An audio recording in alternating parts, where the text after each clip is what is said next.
In this video, I want to talk about blockchain and some of the latest blockchain trends and challenges. And I'm very pleased to say that I'm here with Martha Bennett. You're a VP and Principal Analyst at Forrester, and you have spent quite a bit of time researching blockchain. And maybe we can explore what you see as some of the trends, what you see as some of the challenges around blockchain. And maybe we can start exploring what blockchain actually is. You start with a question that can't be answered. And as to your point, quite a bit of time, yes, you're right on that, in that I first picked up on blockchain from an enterprise perspective in late 2014, which really was the very, very early days. Yes. And I've been deeply into it ever since. And that's why I'm also one of those people who say what it is. Yes, you can come up with a high-level definition around it's an architectural principle, first of all. It's not a thing. There's not one thing, the blockchain. It's an architectural principle around shared data that can be trusted. And when we say shared, we mean shared across organizational and, in many cases, national boundaries.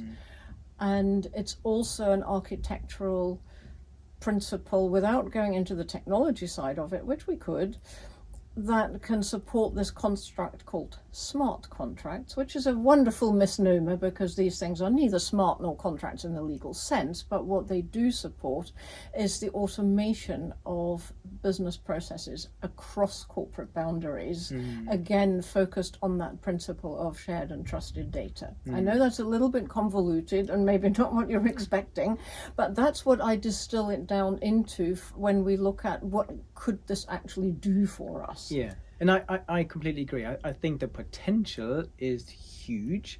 At the moment, when people say blockchain, they think quite often there's one blockchain. There are now lots of different blockchains. I think the construct was initially developed as the basis for Bitcoin. But what do you see? What different blockchains do you see, and how do they differ? The first thing I'd say, when I look at the overall architectural principle of, now talking in tech terms a little, of an append-only structure where you use cryptographic principles such as one-way hashes, PKI-based signatures, the distributed replicated nature. The first instance of one of those beasts I actually found as part of my research was back in '94.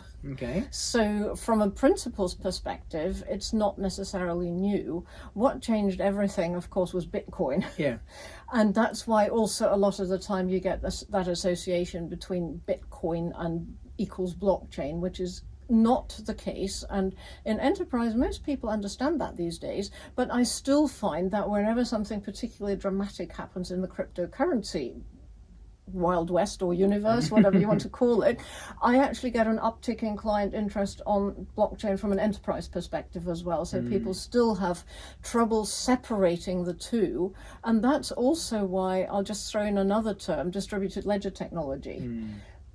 Again, if we wanted to be really pedantic about it, a blockchain is a distributed ledger, but a distributed ledger doesn't have to be a blockchain. Yeah. But it doesn't get us anywhere because people use the terms interchangeably, and in fact, in particular in banking, there is a distinct preference for the term DLT because it puts a clear distance to the cryptocurrency side and what you can do in enterprise. Yeah, the way I sometimes explain blockchain is that literally it's just a way of storing data in a distributed network. So where you don't have then one party to control it, whereas which is one aspect of it, and the word that I've actually avoided is decentralized, and you have as well. Yeah. Because you still have some centralized aspects to it, whether you like it or not, because let's just think in terms of enterprise now, not public blockchains where anyone can play.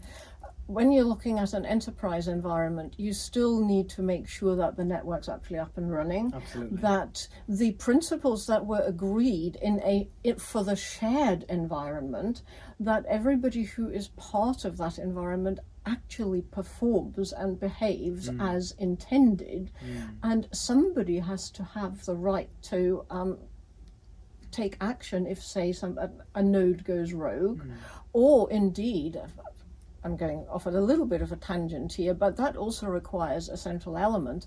Let's say a smart contract goes rogue, interacts with another smart contract in a strange way, or receives an input that was unexpected and suddenly starts paying out money left, right, and center, or whatever it may be, or doing really weird things. You need a kill switch, just of the sort that was introduced after the flash crash in trading.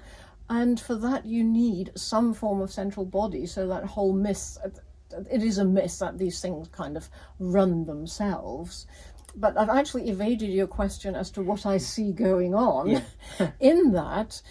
Actually, when it comes to the different types of blockchain frameworks that are out there, I'm probably now up to 60. Right. 60. Each of which promise to solve all the niggly things that the others haven't solved, because we still have trade-offs. If you look at the original public blockchains, Bitcoin and Ethereum, they have serious throughput limits that you simply cannot overcome unless you apply other constructs which introduce their own downsides. So when I look at and I'm actually... Do you want me to name a few names? Yes, yeah, I do. The environments that I currently see as the one of that enterprises are really interested in and are actually working with and in, and there are networks that have gone beyond pilot project. What I'm seeing there, not surprisingly, Hyperledger Fabric. Ethereum, but permissioned Ethereum, or Quorum, which, as you know, is the JP Morgan fork of Quorum, which has just been in the news about possibly being spun out to consensus, whatever, so never a dull moment. Then, of course, there is R3 Carda as well, which, strictly speaking, isn't a blockchain, but it is part of that whole category, because it is a distributed system where certain principles are being applied to address not just the throughput issues, but one of the biggest challenges. Blockchains are meant for data sharing, but we need to preserve confidentiality, both for personal privacy and commercial reasons. Now, that doesn't mean we should try and replicate every single the same process that we're doing. We're tying ourselves into complete knots with that. So it's more going back to basics, but we can come back to that point. Let me go back to the platforms and environments that I'm seeing. So R3 Carda is particularly popular in financial services, also in insurance. I'm also seeing quite a lot of multi-chain around in deployed environments. Hyperledger Sawtooth has been gaining quite a bit of traction. And then there are also some very interesting environments like Cardena, which, to be fair, we'll have to see yet where that goes. But that combination of being able to support both a public and a private part to a blockchain, that is quite interesting. And this, for me, is one of the key takeaways, I think, that actually there isn't one blockchain. There are lots of different technologies. They all have pros and cons. And as an organization saying, I'm using blockchain, you can't really do this. You need to figure out what you want to use it for and then what the right technology is. Well, and that's exactly it. I was asked by a well-known publication a year or so ago, what's the percentage of blockchain projects that you see failing? And I said 95% plus. And that is because in that huge euphoria, whatever's the problem, the solution is blockchain. But, some banks were running dozens and dozens of projects. And I don't know whether they were expecting miracles or whatever, but not surprisingly, when you start in such an unfocused way, you're not going to go places. So the first piece, like with any technology, dare I say, what are you trying to do? Absolutely. And then with blockchain, and again, this is not unique to blockchain, there are two aspects to it. One is, where does the shoe hurt? In particular, going back to my earlier comment about multi-party, there are so many processes involving multiple parties where there is huge cost in reconciling data. If you can use a blockchain-based network to remove friction, that's a huge benefit. It's not revolutionizing anything, but it confers huge benefit. Then you look at the other side, and I almost said coin, but that was an unintentional pun, because that's when you're looking at the opportunity to do business differently. And let me just give you one real example, tokenization. And I'm not talking about cryptocurrency tokens here. Yes, tokens can represent whatever you want them to represent, digital assets, but in this case I'm talking about other assets as well. That could be physical assets. For example, a tokenized vehicle or apartment gives you completely different opportunities for lending, because you can fractionalize a token and you can track what is happening to it. You can apply rules to how it can be traded, lots of stuff. And indeed, when you look at some of the use cases, that where you need to start with something sensible that people can relate to. Start small, but think big. An example would be, and that's quite a few networks around that use case, invoice factoring. You know, when a company gets an invoice, won't get paid for 90 days, needs money today, takes it to a bank, says, can you extend a loan against the invoice? Not surprisingly, that's full of fraud, because people go at either the invoice itself is fraudulent to start with, or you shop it to different banks, and of course the banks want to avoid that. Bank B wants to know whether Bank A has already extended a loan against the invoice. Absolutely. Data sharing in that kind of environment, depending on jurisdiction, can actually be quite tricky, because you're not allowed to share certain data that's meant to be confidential. By tokenizing an invoice, you can create a unique ID for it that doesn't need to divulge the confidential details, but which can be used by another bank to check whether that invoice has already been lent against. Interesting. Very valuable use case that can deliver benefit today. But once I've got that invoice as a token, I can start thinking differently. The banks aren't doing it today yet. It's one step too far, but it's part of building that future for doing things differently.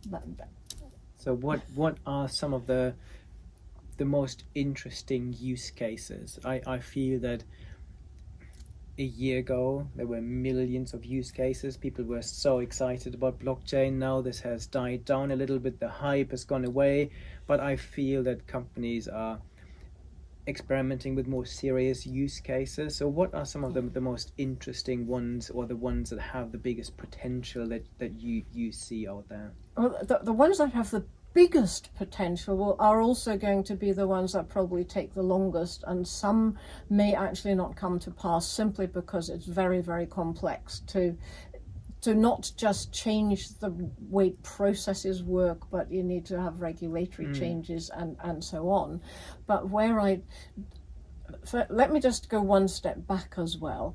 A lot of the use cases we see out there today, in particular around supply chain track and trace, they don't actually need a blockchain.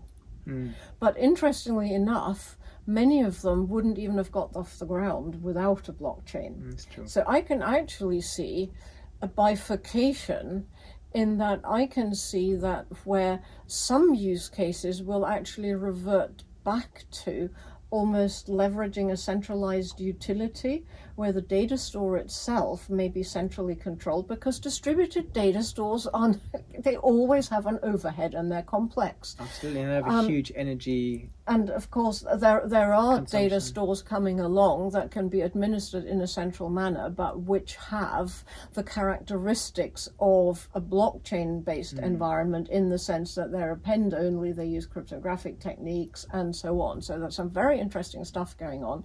And there's also there are some interesting developments. And there's one company I didn't mention that used to be part of that top tier where you could see really important projects, and of course Digital Asset, because they had one of the very, very first, and that's also strictly speaking not a blockchain, they had one of the very first actual corporate commitments to this new technology. They have pivoted and quite sensibly decided that there is no point in competing with the framework guys, developing a full framework, because there's too much out there already. But they have a unique asset in the digital asset markup language, which is a smart contract modeling language, in which it's actually quite difficult to do things wrong. So you could actually foresee environments whereby the data store is centralized, but you're still using multi-party smart contracts on top of that data store.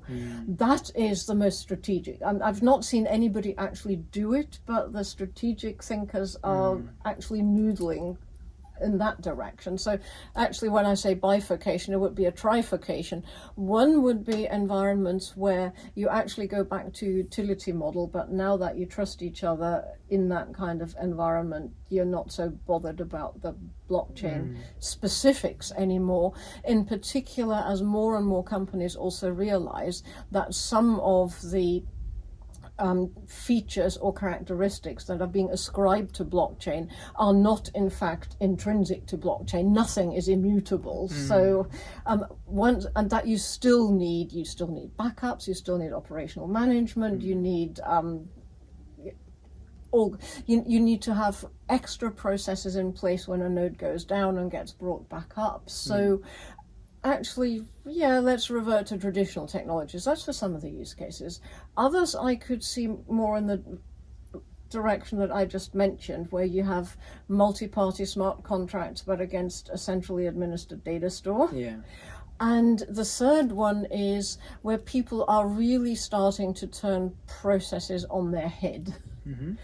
For example?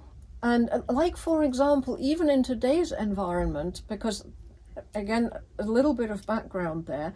One of the reasons a lot of blockchain projects don't develop the way people are hoping is because of that lack of understanding that it's about an ecosystem.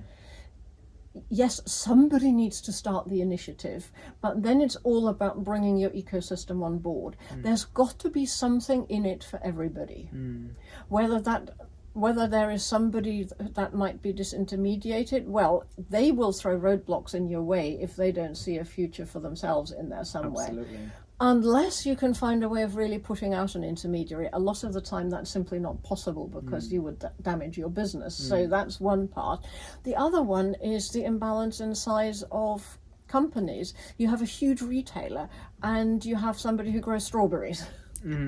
Clearly, they're not equal. But unless there is something in it for that strawberry producer, and you can make it such. So, for example, if you tell that strawberry producer, the reason we want you to use that app and actually input your data truthfully and faithfully and every time, if there is a recall, we will know immediately whether you're affected or not, and we will continue buying your strawberries if it wasn't you. Absolutely. And if it was you, then at least you can take immediate action. And I simplify grossly, of course. But in a more sophisticated example, that's in Canada, and it is public knowledge, is another huge retailer that's got, again, it looks like a classic logistics track and trace kind of environment. But what they do with it, so the smart contract has within it the contract conditions for the delivery. If that delivery is signed off at the store as complete in full, whatever the proper term is, the smart contract will go back into the system of the retailer and trigger the invoice. Nice. Unless there is an exception. Yeah. What that means for the logistics company, even if the payment terms are 60 days, the logistics company will know that within 60 days, X amount is going to be paid. That is worth something to a logistics company. And that's what I mean about there's got to be something in it for everybody. And it's that failing that often derails projects, but what I hope I've just illustrated, that in its own way is actually quite revolutionary as well. Having a smart contract trigger an invoice inside of a retailer's systems without manual intervention. Good. That requires trust and the willingness to do things differently. The final thing I'd like to talk about is Facebook's attempt to create a cryptocurrency. They're hoping to launch Libra. What are your views on that?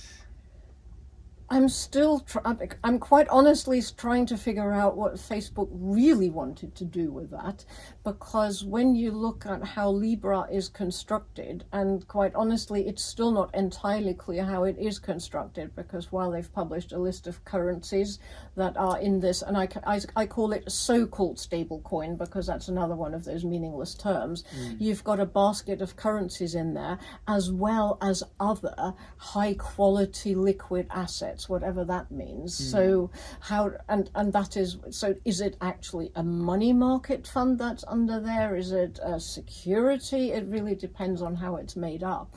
But from a governance perspective, because Libra, of course, is many different things. It's the Libra blockchain, it's the Libra token, and in fact there were two of those, but we don't need to go down that rat hole. What made it completely contradictory for me to comprehend is that huge message around banking the unbanked, for two reasons. Number one of the biggest issues around banking the unbanked is KYC and AML, meaning know your customer regulations. It is extremely costly to conclusively establish the identity of somebody who may have no fixed address, for example. No fixed employment, and I know this. You know, you do a lot of work with the banks. You will know how expensive it is for banks to do KYC. Now to do KYC on people who are outside of the existing banking system. The other issue is that people outside of the existing banking systems are often outside of it because they don't have enough money to make it worthwhile. If we suspend disbelief for one moment and say that smartphones are now so prevalent that even those people have moved on from a feature phone to a smartphone, because people very often have a smartphone when they, like in countries where even for for people without much money at all, the phone is actually the payment instrument. Let's just say the phone is there. But in order to get Libra, you still need to engage with an exchange in order to exchange your national currency into Libra. Unless it becomes their own payment mechanism. Yeah, but then you already need a whole ecosystem which starts replacing a country's currency, which is one of the destabilizing effects that regulators are concerned about. But I'm just purely looking at it from a cost perspective, because Libra coins, according to the original proposal, can only be purchased by special entities. Whether those special entities are the same as exchanges or whether there is another step is possibly a little nebulous still. And then you need to buy it from the exchange. So somebody somewhere, there is inconvenience and fees involved, even if you manage to hide those to some degree or get subsidies.